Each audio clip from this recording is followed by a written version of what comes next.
If you're here for improv, go away. This is Other Than Improv with Anthony Francis. Hello, everyone. Welcome to another episode of Other Than Improv. I'm Anthony Francis, and my guest today, he is a performer and host at SAC Comedy Lab in Orlando. He's an improv coach. He travels around the improv circuit, the improv festival circuit, with his team, Four First Names. It's himself, Chris Berry, and Richard Paul. They have done over 25 cities, improvised in 25 cities. But we're not here to talk about improv. Today, we're here to talk about European golf. My guest today is Chris Berry. Hey, Chris. Hey, Anthony. Thanks for having me. Chris, you are a European golfer, but you're not European. So what's going on here? Explain yourself. Yeah, no, I moved. I'm originally from New York. I'm a native New Yorker, and moved to Florida and became an avid golfer. I'm not saying a good golfer, but an avid golfer. I'm actually pretty good now. But back when I first moved down from New York, I had played sparingly up in New York. I enjoyed the game, but didn't get a lot of opportunity to play up there. Because of weather restricts you part of the year, and also it was just so flippin' crowded that on a Saturday you would play and it would take 5.5 hours or something. It was infuriating. So I came down here and I hooked up with a local group, a couple of guys actually that I met through work, and they had a regular Saturday game, and I started playing with them. This was in the late 90s. And then in early 2000s, we started a trip, which the first one we thought was going to be the trip of a lifetime, and it really was. But now I'm happy to say since that first initial trip, I've actually had the opportunity, and I'm super lucky to say this, I've actually gone to Europe 24 times. So I've done 24 people's lifetime trips is the way I look at it. I'm ridiculously lucky. That's incredible. And you went there to play golf. We went there I went there to play golf. Yeah, and it's funny how it started. Actually, it started with a group of guys. Like I said, we had our local group here, and it was about 8 of us at the time. And one of our friends had been contacted by a guy who was the head ranger at the time of the St. Andrews of the old course in St. Andrews, the home of golf, the most famous golf course in the world. So somebody here in Orlando that I know had made a connection with this guy, and he called back up and said the next year, he's like, "Hey, I'm coming over with some friends. Can you arrange a golf game for us?" So my friend Jay put together this group of us to play these guys coming in from Scotland, and we had kind of a mini Ryder Cup. And it was fantastic. We played golf. They destroyed us, but we had a huge barbecue afterwards, and everybody just got along famously. And it just kind of that spurred this friendship. Now that many of these guys, now that group kind of broke up, but a couple of them moved to different places within the UK and other areas. And I'm friends now with all of them still. And so I have really, really close friends in St. Andrews, Scotland. I have really good friends down in the south of England. I have friends in Ireland. So it's turned into this thing that I never ever would have imagined. What is the barbecue like in Scotland? That's all I'm pulling away from this. You had barbecue in Scotland. What was that like? Basically, it was about 24 pounds of meat, a pound of potatoes, and I think 3 green beans. Yeah, that's okay. Great. Well, they're sticking to it. That's traditional. Incredible. So the game of golf is something that I have some experience with. When I was a kid, I played a lot of golf, and I've had some terrible, terrible golf experiences. Most of my worst experiences revolve around golf. So it's hard for me to get into golf. But tell me what you love about golf. What is it? Why do you keep coming back to this? What I love about it is just kind of getting out into the environment, getting out into fresh air, and really enjoy, especially now that I've had this opportunity to play as many courses as I've played.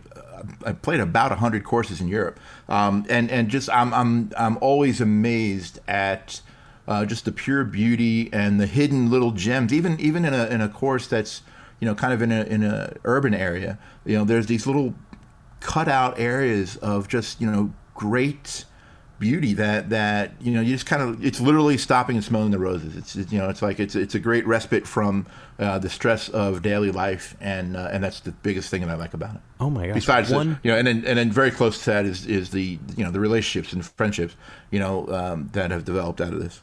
100 courses, 100 European courses. Some people don't even play that many courses. It's funny. I'm not usually a statistics nerd, but I have become inadvertently.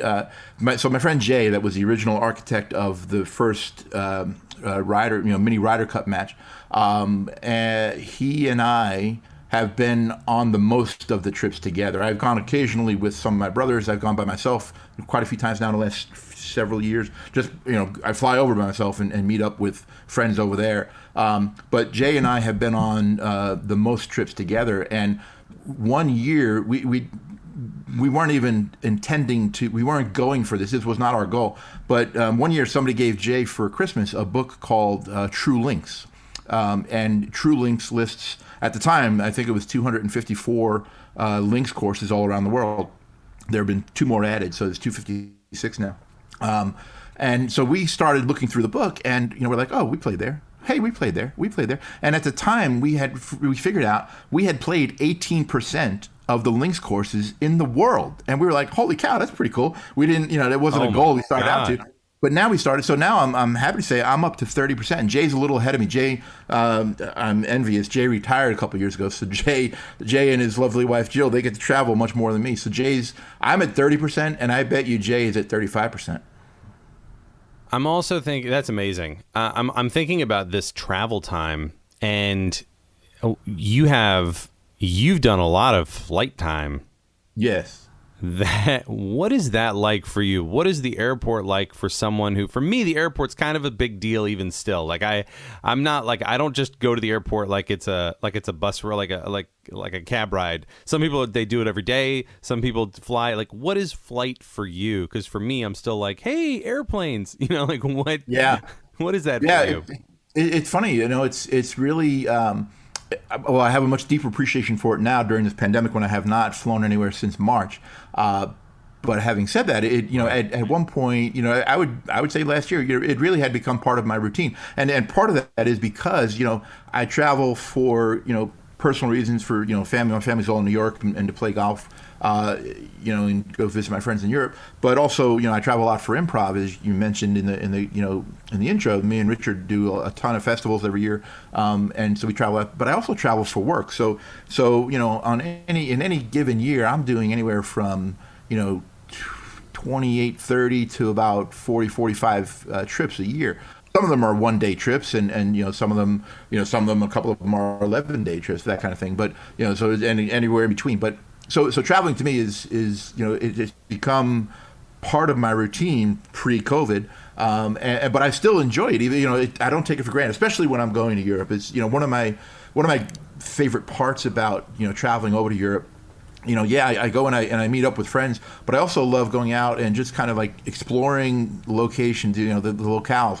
And it's not all spent on the golf course. I do a little sightseeing when I can, especially, in Ireland. I've done a bunch of great sightseeing, and in Scotland. So it's not 100% golf. And I really enjoy meeting locals and kind of talking to people, whether it's at a coffee shop or a pub or whatever, even in the grocery store, just kind of like chat people up. And it's so funny. They hear your American accent and they immediately, kind of get a little more interest than otherwise, just looking at me. But once they hear my American accent, they're like, oh, you're from America. And they start talking and ask questions. And so that's another aspect that I love about it. What is the pub? When we think about a bar, we think, oh, we go to the bar, whatever. But like the pub is different. What is the difference there between a pub and a bar? You're 100% right. There's a huge difference between a pub and a bar, and really over there, especially in Scotland, and Ireland too. But Scotland and Ireland a little bit more so than say England or Wales. But in Scotland and Ireland, the pub it's really especially after a round of golf. You go in and it's a destination, and you go in there and there are the tourists that have played, there are the locals who played, and there's the caddies and some of the staff from the from the golf course, and then you have locals who just who live there around the area, and they weren't playing golf. But it's a gathering place, and it's a gathering place, and it really tends to lead to great conversation. And I'm an extrovert. I easily talk to people, but they tend to have more group conversations and just are more inclusive, especially like I said earlier, especially when they see someone's not from their area. They're pretty open and friendly and inclusive, and especially when it comes to conversations, and it's fun. That's great, and that's so great to hear that. Yeah, people are so open. What was your favorite course? Or I know, gosh, you've played so many, but what is one that sticks out in your mind? And what is the visual of that course? What did you see when you were there? That's a pretty easy question for me, actually. Even though I've played so many, I played about 100 courses, and I played 200 rounds of golf over there. And that's spread out over 17 years, so it's just put some perspective on that. But I am happy to say I typically go over twice a year. Obviously, I didn't go over in 2020. But my favorite course, and it's a combination of the scenery and the location, but also getting there. It's a place called Durness, and it's the northernmost golf course on the mainland of Scotland. There are a couple of courses on islands that are off the coast that might be higher than this. But Durness, and Durness is a little fishing village, and it's the top west of Scotland. And very interestingly, at Durness, there's a garden that is dedicated to John Lennon, of all people. And we went in and we read some of the little, some of the stones in the garden. And it's a great area to just kind of like walk around and sit and look at things. But when you read this, John Lennon was actually, he spent his summers in Durness. He was raised by one of his aunts, and she took him up there. And the song "In My Life," which if you listen to the lyrics, I always thought it was about a woman that he was in love with. It's about the town of Durness. The song "In My Life" is about the town of Durness. I never knew that until I went there. But so Durness is this golf course that is at the tip of Scotland, and driving there, we went up the west coast of Scotland to get up there. And when you leave the Highlands and you go west and then you turn right and you go up, we drove over 100 miles. I want to say it was close to 150 miles of one-lane road. And the landscape around it was, there were portions of it where just these bare mountains, with no landscape on the horizon and off to your right as you're driving north. And it was a little, obviously I'm not an astronaut, I've never been to the moon, but I imagine this must be what like driving on the moon is like, because there was nothing around. You would go miles and miles before you saw anything else. And when another car was coming, they have these little cutouts, and you pull over and let the car go by. And there's a little bit of Darwin's rules. The bigger trucks tend to get the right of way pretty quickly. Right. So you've really traveled a lot. You've seen a lot. And mostly in Scotland. I've been to Scotland by far more than I've done 24 trips to Europe. 21 of them, 21 times I've been to Scotland. There's been overlap where I've done, a couple of different trips. But then, another fascinating one, which is technically in Europe, even though it's not connected, it's separated by water, but it's connected by plates, is Iceland. I've done a golf trip to Iceland, which is fascinating. Iceland has, some of the most amazing landscape that you'll ever see. Iceland is absolutely stunning. It's beautiful.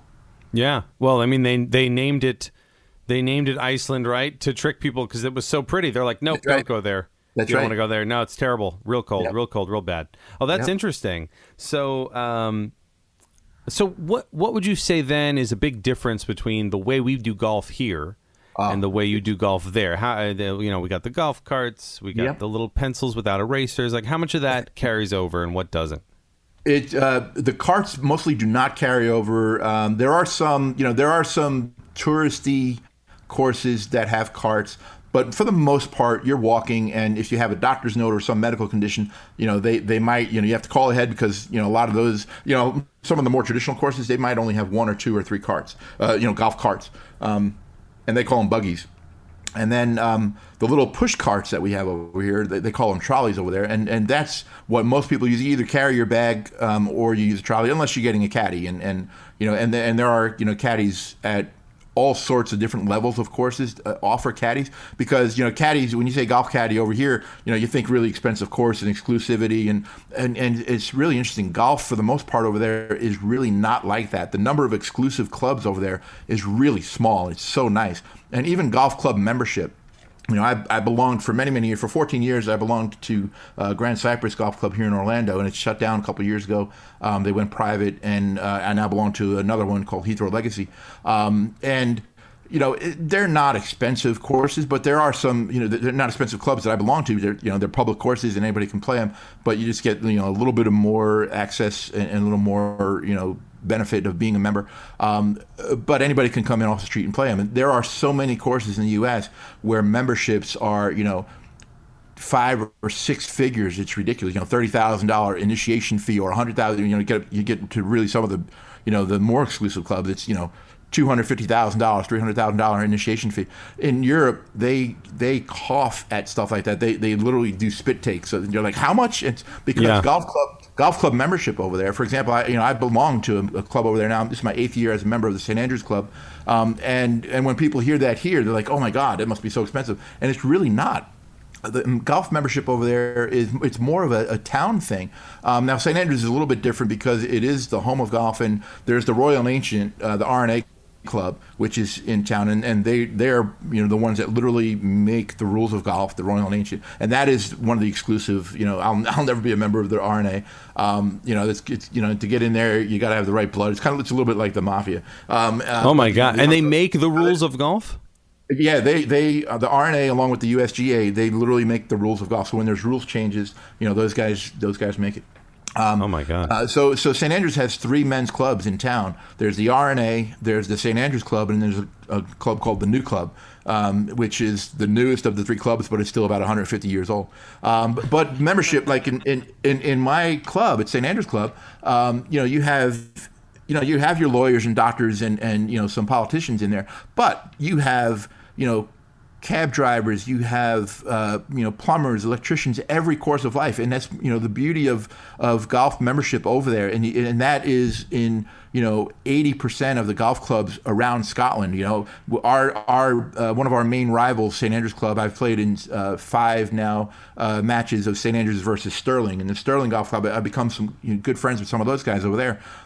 Sterling has the exact same thing, where you have blue collar and white collar workers, and it's really it's a town. There's a loyalty to the town. I'm going to belong to the club. And it's really welcoming. They encourage that golf is their national game, and they want everyone to play, and they have great junior programs. They really encourage kids to play. So it's really much less pretentious over there than it is here. Wow, which is interesting because you'd think, possibly British, European, that there might be more of a stuffiness, but in reality, it's way more inclusive.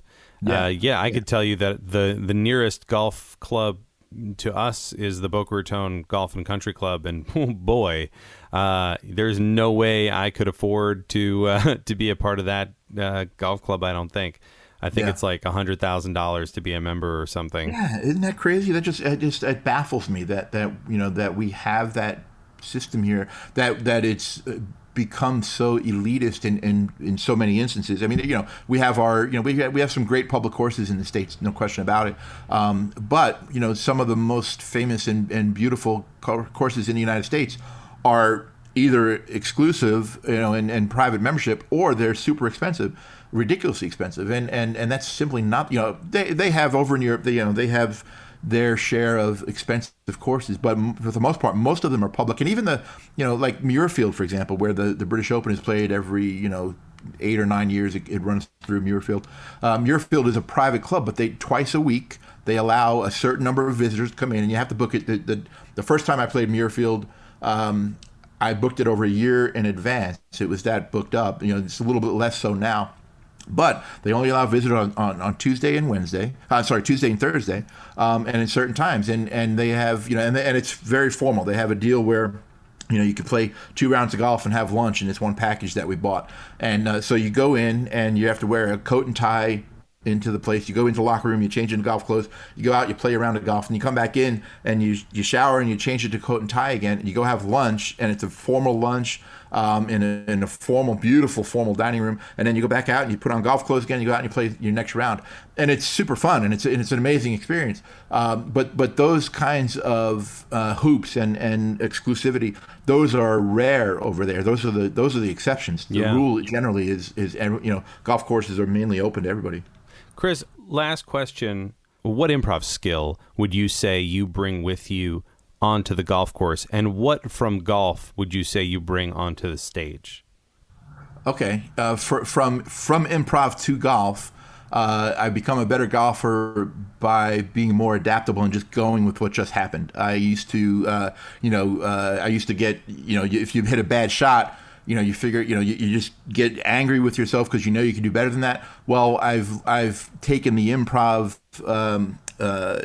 characteristic of, it's kind of like, letting it go and just, turning my failure into a positive and so what, or trying as best I can to make it positive and see what can I do from here instead of, what should have happened, what can happen next. That is what I take from improv to golf. Yeah, from golf to improv, the thing that I bring from golf to improv is the discipline of practice and the more you practice and the more reps you get, the better you get. It's a simple formula, and that's true in golf, but it's also true in improv. That the more that you can do stuff, in front of even if the audience is other improvisers and it's a workshop space, the more you get used to doing that, the more comfortable you get doing that. And it's the same thing in golf. The more, if you can put yourself in a practice round, put yourself in bad situations, you learn how to get out of them pretty easily. I become a very good bunker player because, earlier in my career, my golf career, I tend to end up in bunkers a lot. And,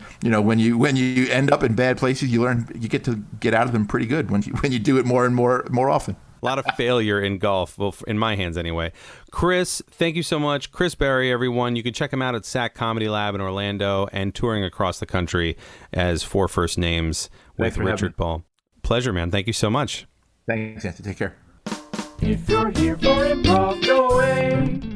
This is Other Than Improv with Anthony Francis.